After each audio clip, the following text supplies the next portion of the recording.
Hello everyone welcome back to my YouTube channel.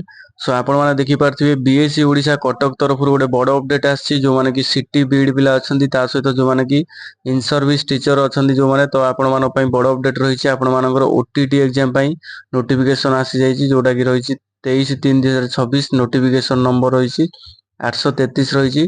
तो एठी आपण माने देखि पारथिबे ओडिशा टीचर एलिजिबिलिटी टेस्ट 2026 पई एठी रहिछि आपण मानकर guidelines.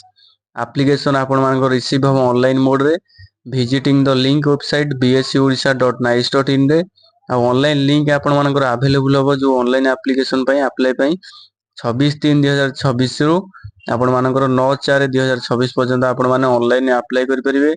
Uh payment fee and submission form जोटा रहिछि आपण मानकर लाटेस्ट रहिछि 9/4/2026 पर्यंत करि परिबे।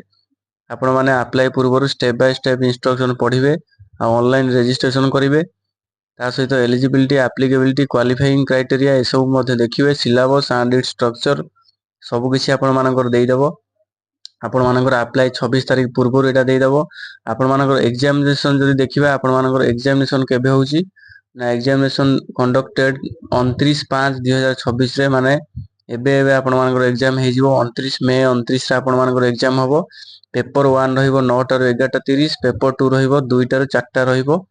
तो एडमिट कार्ड साल बी मेड अवेलेबल 15/5/2026 रे। तो जो 15/5 रे एडमिट कार्ड अवेलेबल हे जिवो।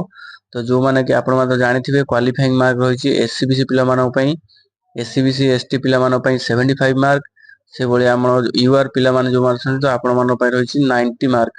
तो एटा होछि आपण मानकर ओटीटी क्वालिफाइंग मार्क रहिछि ओडिशा टीचर एलिजिबल टेस्ट।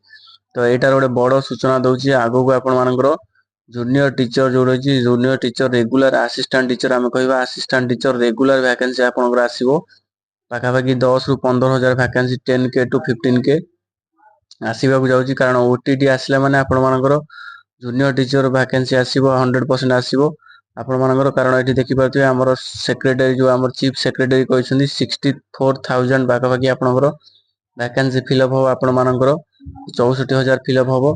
तो से गोटे बड़ सूचना दूसरी आगो को आपण मानकर बहुत गुड़े वैकेंसी आसो टीचिंग रो। तो आपण मान चेष्टा करूँ ये एग्जाम को क्वालिफाई करने।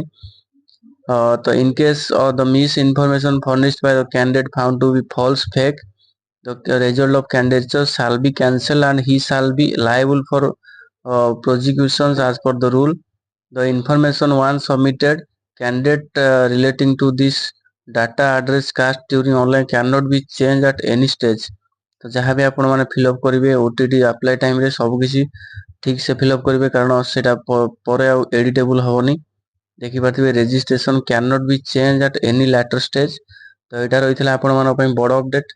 तो यहाँ गोटे बड़ सूचना दूसरी आगू को आपण मानकर वैकेंसी जो जूनियर टीचर रेगुलर टीचर आसो रेगुलर असिस्टेंट टीचर आसो प्राइमरी लेवल अपर प्राइमरी आसीज।